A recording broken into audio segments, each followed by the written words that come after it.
Now that I'm back from the convention, I just want to get things back on track on my channel, and today's video subject, we're going to turn the Alvin and the Chipmunks characters into a K-pop band. And no, I am not a K-pop fan, so don't tear me apart, K-pop standers. Anyway, on to the video. Before we get into the drawing discussion, I just wanted to basically apologize because I know it's been like an extra week or so since I posted my last video. I ended up going to a convention. If you haven't watched my cosplaying video, you'll learn a bit more details because I'm not going to really get deep into it, but I did go to a convention in my state, and I basically had to take time, after the convention was over and coming back home, readjusting to my schedule because I have a lot of things going on behind the scenes that I won't be going too deep into on my channel. And so, yeah. Now, I also did recently try to post a video I've been saving up that basically was going to be discussing more blackwashing stuff similar to the Velma video, but I basically don't think it was one of my good videos, and particularly one of the drawings in that video wasn't a drawing I'm not necessarily proud of, and so I basically had to start a whole new video idea in scratch. And all this rambling aside, I've been busy and I've had a bad video idea and had to restart from scratch, and that's what kept me, away from posting.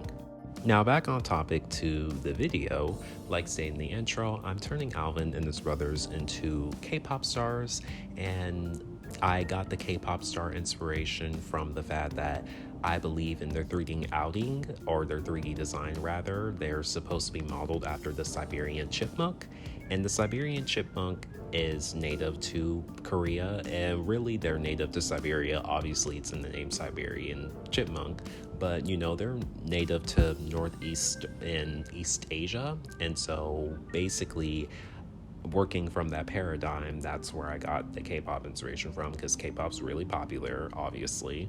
And I'm basically now with the research, personally believe that Alvin and his brothers, if they were somehow ever real in the real world, they probably ethnically might be Korean. So yeah, they probably would be K-pop stars if they were real, now thinking about it, unless they're based off the North American chipmunk, so that could be wrong.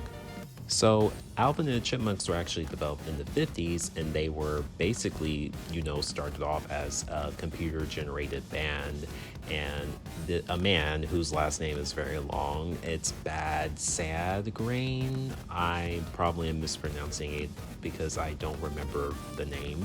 But basically a man in the 50s would record himself, singing songs, and then pitch up the voice of his recording to make it, sound like the irritating squeaking sounds that we associate with Alvin and the Chipmunks, and even Chip and Dale, because I've been watching Chip and Dale Rescue Rangers.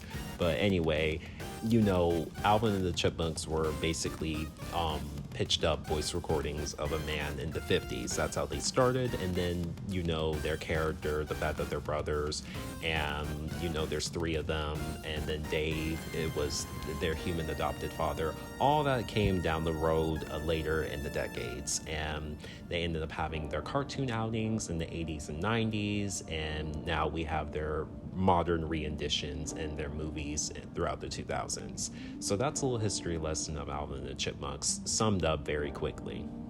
Now that I explained the history, I just came to a realization as well that Alvin and the Chipmunks beat Hatsune Miku to the punch of being a computer-generated voice, that is associated with like a fictional character. So all the weebs out there, the furries beat you to the punch. JK. But that was just like an interesting light bulb moment that I just realized, because I don't think Hatsune Miku was created until like 40 years later in the 90s, early 2000s.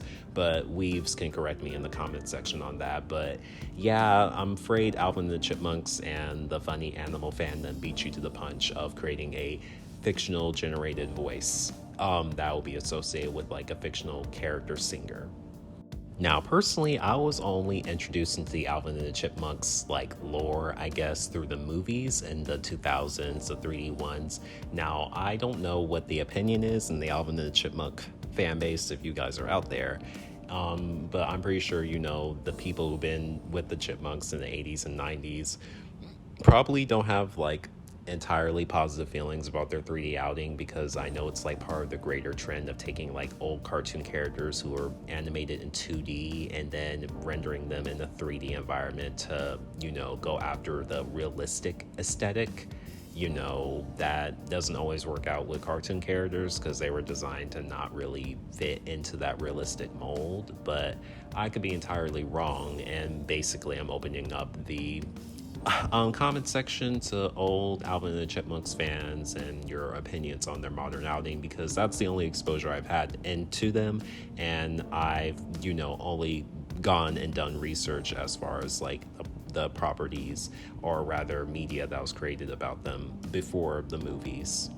But on to the actual drawing. So I'm gonna let you in on the fact that I struggled trying to draw Alvin and his brother's faces.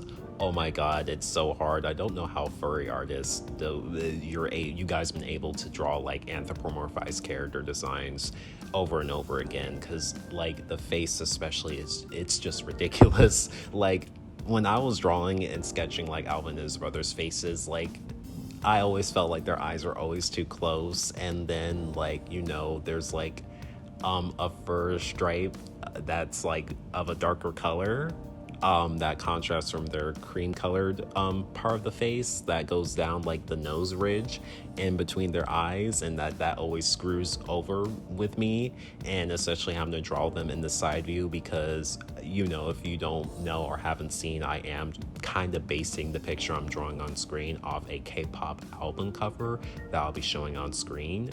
And so I have to draw this unfamiliar these unfamiliar characters and their unfamiliar faces and a whole different view.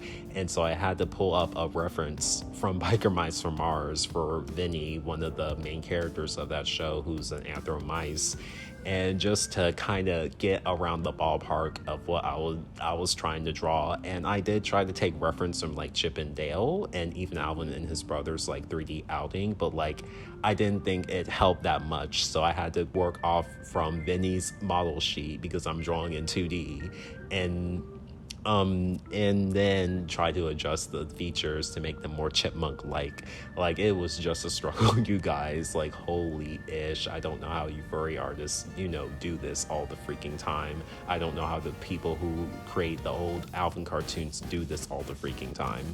And then speaking of their faces, like drawing their ears the way I did, like that was just so weird. Like drawing anthro characters is so hard. Like I find anthro characters to be interesting in design, but drawing them is, you just have to basically switch your brain into a different, mindset when it comes to drawing them, because especially in the face, they require a different approach, and that's depending on how much you want to make them closely resemble their real life animal counterpart. Now, with my personal like design flair, I know that the brothers up here don't have big puffy cheeks, and let's just say in my own personal canon that the cheeks deflate in size as they grow older, and just like humans, they got a lot of baby fat, and that baby fat settles in as they age. Okay, and so yeah, I obviously aged them up, and I'll be showing some drawings that I did of Alvin and Simon on screen, because I pretty much had a very good idea of how I wanted Theodore to look when redesigning him as a K-pop idol. And drawing the ears especially was very hard. Like their ears on top of their head, but then at the same time, that's kind of how their real life counterparts look like. So I wanted Theodore to carry that same naive, innocent, baby brother energy. So he is, just wearing like this blazer number that I end up getting from this reference here. And basically I redid the colors to make them green, since Theodore wears green. Now ironically, I found an idol that was wearing a hoodie, and I decided, wow, so that's what Alvin's outfit can be. So he's wearing like this red sleeveless hoodie number inspired by this particular K-pop idol. I don't know his name. And when it comes to Alvin and Simon's redesign, I did have them wearing traditional Korean shoes. Now, I don't know what the names of these shoes are. I can't pronunciate them. So Koreans could correct me in the comment section or let me know about any cultural details I'm missing. But I wanted to make sure or give the Korean vibe that I wanted to, put in this drawing. And honestly, I don't know how to describe Simon's outfit other than just showing this picture of these particular K-pop idols where I got his outfit, design concept from. So yeah, I'm not really good at discussing clothes. I'm not really a big fashion guru. So that's all the commentary I have for today. Thank you for watching, and it's nice to get back to the swing of things, and hopefully it won't take so long to make a next video.